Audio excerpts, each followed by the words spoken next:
আমরা সবাই জান দিয়ে পেয়েছি বাংলা, কারো দানে পাওয়া নয়। আমরা দান পাইয়েছি, আমরা প্রাণ দিয়েছি, জান দিয়েছি, রক্ত দিয়েছি সেই বাংলাদেশ আমাদের। আমরা সেই বাংলাদেশটা পাই নাই যে আমরা চেয়েছিলাম আপনার 1971 সালে যুদ্ধ করতে গিয়ে। তো সেই সময় যুদ্ধের যে ঘোষণা তিনি দিয়েছিলেন, আপনাদের মনে থাকার কথা, পুরানো লোক যারা আছেন, সেই ঘোষণাটা কিন্তু কোনো রাজনৈতিক দল দেয় নাই, রাজনৈতিক ব্যক্তিও দেয় নাই। ঘোষণা দিয়েছিলেন শহীদ প্রেসিডেন্ট জিয়াউর রহমান। এই জন্য আমরা বলি যে স্বাধীনতার ঘোষক জিয়াউর রহমান ঘোষণা দিয়েছিলেন। সেই জিয়াউর রহমান যখন দায়িত্ব নিলেন, সেই জিয়াউর রহমান দায়িত্ব নেওয়ার পরে তিনি দেশে ওই বহুদলীয় গণতন্ত্র ফিরে নিয়ে আসছিলেন। তার আগে শেখ মুজিব কিন্তু সব রাজনৈতিক দলকে বন্ধ করে দিয়েছে, নিষিদ্ধ। মাত্র একটা দল থাকবে, বাকশাল। এই যে আমার সামনে এত সাংবাদিক বাইরে আছেন, তোর সমস্ত সংবাদপত্র বন্ধ করে দিয়েছে।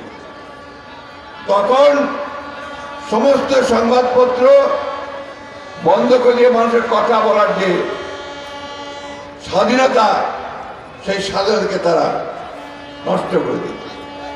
আমি কথাগুলো বলছি কারণ হচ্ছে কি, আমাদের ইতিহাসটা জানা দরকার, অতীতটা জানা দরকার।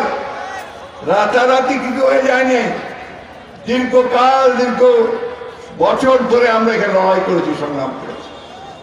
50 বছর ধরে আমরা এই দেশে একটা গণতান্ত্রিক দেশ, শান্তির দেশ, ভালোবাসার দেশ, উন্নয়নের দেশ করার জন্য আমরা সংগ্রাম করছি, লড়াই করছি। দুঃখের কথা, আওয়ামী লীগ আসার পরে 2012 সালে সেই ব্যবস্থাটা বাদ দিয়ে দিল। ব্যবস্থা কি করলো, যে দলীয় সরকারের অধীনে নির্বাচন হবে, অর্থাৎ আওয়ামী লীগ ক্ষমতায় থাকবে আর নির্বাচন হবে, ভোট হবে। এখন শিয়াল যদি আপনার মুরগির খাঁচার মধ্যে ঢুকায় দেন, তাই করছে। আওয়ামী লীগ ঢুকছে আর কাউকে ভোট দিতে দেয় নাই, একাই সে রাজা হয়ে গেছে, তাই না? এবং আমরা 3বার ভোট দিতে পারি না। আর আমাদের ছেলেরা তো ভোট দিয়ে দিয়েছে, এখনো জানে না। ইয়াং ছেলে যারা আছে, ভোট দিয়েছ, ভোট দিতে পারছো? গত 15 বছর ভোট দিছ? ভোট হয়েছে, কিন্তু 3বার ভোট হয়েছে। আমাদের আওয়ামী লীগের ভাইরা তারা ভোটটা দিয়েছে, বলে দিয়েছে তোরা আসিবার দরকার নাই, বুঝিয়ে দিন। স্লোগান ছিল তখন, আমার ভোট আমি দেব, তোমার ভোটও আমি দেব। ওইভাবে খালি সিল মারিছে আর আপনার নৌকা ঘোষণা করে দিয়েছে, তাই না? এমনকি আপনাদের চেয়ারম্যান মেম্বার ইলেকশনও তাই হয়েছে। এই যে ভোট ব্যবস্থা শেষ করে দিল, মানুষ আর পছন্দ মতো ভোট দিতে পারলো না, এটা আওয়ামী লীগ সরকার করছে। এটা গেল একটা দিক, আমার ভোটের অধিকার কেড়ে নিল। দ্বিতীয় দিক কি, এই যে সাংবাদিক ভাইরা আছে, এখন তো দেখেন কতগুলা চ্যানেল, টিভি চ্যানেল দিচ্ছে, দেখেছেন না? ওইরকম আপনার পত্রিকাও অনেক, এই যে অনলাইন সব দাঁড়ায় গেছে। কিন্তু এরা কিন্তু তখন যা মনে করতো তা লিখতে পারতো না, যা সত্যতা লিখতে পারতো না।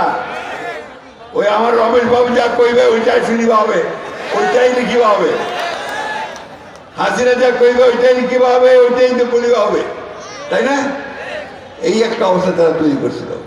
আর আমরা যা বলবো সেই কথা ছাপানো যাবে না, সেই কথা বলা যাবে না, সেই কথা টিভিতে দেখানো যাবে না। এই করে আইনও তৈরি করলো যে ডিজিটাল সিকিউরিটি অ্যাক্ট। আমি কথাগুলো আপনাদের ইংরেজি বলছি, একটু বোঝা দরকার ভাই। এখন একটা দাবি উঠছে না যে আমরা এই একাই সব করে ফেলছি, আর আমরা 15 বছর ধরে আমরা মাইর খেলাম, মামলা খেলাম, আপনার গায়েবী মামলা হলো, আমাদের বিরুদ্ধে মামলা কোর্টে হলো, এখনো আমাদের বহু ভাইকে আদালতে যেতে হয়, কোর্টে যেতে হয় না? ইচ্ছির আলমের ভাই লোকেরা আছেন, হ্যাঁ? যাওয়া হচ্ছে না, কোর্টে যাওয়া হচ্ছে না, হচ্ছে না? নাই কয়েন না, কেন যাওয়া হচ্ছে? বন্ধুগণ, আপনারা শুধু না, আমাদের এই ঠাকুরগা সদরে 7,000 আসামি, আর 100-এর উপরে মামলা, আর সারা দেশে 60 লক্ষ মানুষের বিরুদ্ধে মামলা দিয়েছে আওয়ামী লীগ। 60 লক্ষ, 700 মানুষকে গুম করে দিয়েছে। এই যে আমার মা বোনের এখন আছে, এরা আওয়ামী লীগ বিভিন্ন জায়গা থেকে স্বামীকে তুলে নিয়ে গেছে, ছেলেকে তুলে নিয়ে গেছে, বাবাকে তুলে নিয়ে গেছে। এই 12 বছর 13 বছর তারা জানে না এখনো যে তারা কোথায় আছে, মরে গেছে না বেঁচে আছে না কি হয়েছে। ফলাকে মিলাদ করবে, সে মিলাদও করতে পারে না। এই অবস্থা আমরা তৈরি করছি। আজকে এমনি এমনি শেখ হাসিনা পালায় যায় নাই, এত পাপ করছে, এত অন্যায় করছে যে তার পালানো ছাড়া কোনো পথ ছিল না। তাই এই দেশের মানুষ যখন জেগে উঠছে, যখন আন্দোলন করছে, যখন বুক পেতে নিয়ে বুলেট দিয়েছে বুকের মধ্যে, তখন তাদের আর পালানোর জায়গা ছিল না। আমি এই কথাগুলো আপনাদেরকে বারবার মনে করে দিলাম এই জন্য যে অনেকে বলার চেষ্টা করে যে বিএনপিতে পারে নাই। আরে বিএনপি 15 বছর লড়াই করছে বলেই তো তোমরা পারছো বাবা, নাইলে এই জায়গাটা তো তৈরি হতো না। 15টা বছর এই অত্যাচার নির্যাতন সহ্য করে আমরা একটা অবস্থা তৈরি করেছি। সেইখানে অবশ্যই তোমাদেরকে আমি সাবাসী দেই, বাবা দেই, কৃতজ্ঞতা জানাই যে তোমরা সাহস করে দাঁড়িয়ে গেছো। এটাই হচ্ছে মুক্তির পথ। আর সেই কারণেই হাসিনাকে দেশ ছেড়ে পালাইছে ভাই, ভালো হয়েছে, রক্ষা করছো। আমরা তোমার সঙ্গে ঝগড়া করতে চাইনি। তুমি কি করতেছো এখন? ওই ভারতে বসে তুমি ষড়যন্ত্র করতেছো।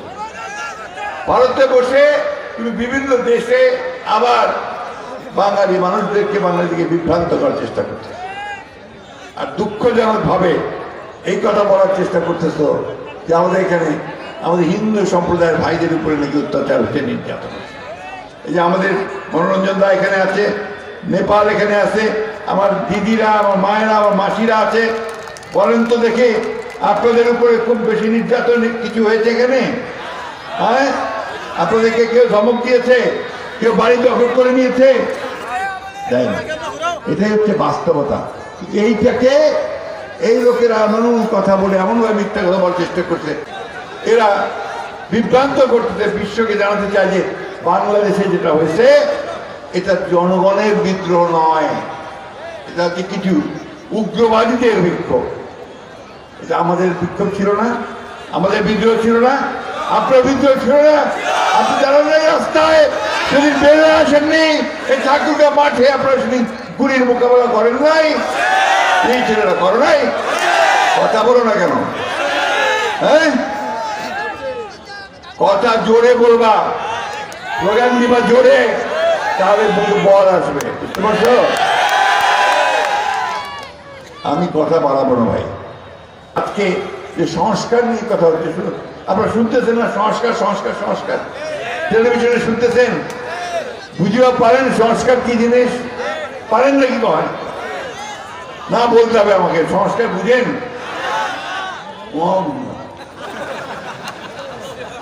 এইটুক বুঝি যে আমার একটু পরিবর্তন লাগবে। পরিবর্তনটা কি? যে আমার ভোটটা আমি নিজে দিতে পারি, এটা নিশ্চিত করতে হবে। আর পার্লামেন্টে যেন আমার কথাগুলো নিয়ে পার্লামেন্টে যেন আলাপ হয়। এই যে অন্যায়, অত্যাচার, নির্যাতন, জিনিসপত্রের দাম বাড়েছে, কত সিন্ডিকেট, সিন্ডিকেট কি আমরা তাও বুঝি না। এটা বুঝি যে আমার জিনিসের দাম আমার কৃষক ভাইরা পায় না, আর ঢাকায় ডবল দাম দিয়ে কিনতে হবে। মাঝখানে একটা মধ্যস্বত্বভোগী বলে একটা গোষ্ঠীটাকে, যারা আপনার কারসাজি করে মুনাফাটা নিয়ে তুলে যায়। এটা হচ্ছে কারসাজি, এটা আমরা চাই না। আমরা যে দামে আমার কৃষক ভাইরা বিক্রি করতে পারবে তার চেয়ে একটু বেশি দামে আমরা কিনতে চাই, এবং কৃষক ভাইরা যেন দাম পায় প্রত্যেকটা জিনিসের, সেটা নিশ্চিত করতে চাই। আমার শ্রমিক, এই যে আপনার গার্মেন্টস শিল্পের যে শ্রমিকরা, বেশিরভাগই মেয়েরা তারা কাজ করে, তারা যেন তাদের ন্যায্য মজুরি পায়। দিন রাত পরিশ্রম করে ওই 10,000 টাকা বেতন, 12,000 টাকা বেতন ওদের চলে না, কোনো মানুষের চলতে পারে না। এটাকে তারা বাড়াই দেয়। আমরা দিনের শেষে একটু শান্তিতে ঘুমাতে চাই। এই জিনিসটা আমাদেরকে করতে হবে। ভাই একটা কথা বলি আপনাদেরকে, আপনারা কি সত্যি সত্যি পরিবর্তন চান, নাকি আবার ওই আওয়ামী লীগের নৌকাতে ফিরে যেতে চান? চান নাকি? তাহলে কিন্তু ওই যেমন 5ই আগস্ট সবাই মিলে রাস্তায় নামছিলেন, তাহলে আবারও সেই মতো ঐক্যবদ্ধ হয়ে রাস্তায় নামতে হবে। রাস্তায় নামতে হবে নিজের অধিকার আদায়ের জন্য, ভোটের অধিকার আদায়ের জন্য, ভাতের অধিকার টানার জন্য, এবং ন্যায় বিচার পাওয়ার জন্য, সামাজিক মর্যাদা পাওয়ার জন্য। আমি একটা কথা বলি ভাই, আমরা সবাই জান দিয়ে পেয়েছি বাংলা, কারো দানে পাওয়া নয়। আমরা দান বানিয়েছি, আমরা প্রাণ দিয়েছি, জান দিয়েছি, রক্ত দিয়েছি সেই বাংলাদেশ আমাদের। বন্ধুগণ, সেই বাংলাদেশের জন্য আমরা সব সময় প্রস্তুত আছি। আমি বুড়া হয়ে গেছি, বুড়া হয়ে যাচ্ছি। আমি আমার সারাটা জীবন এই লড়াই সংগ্রামের মধ্যে আছি।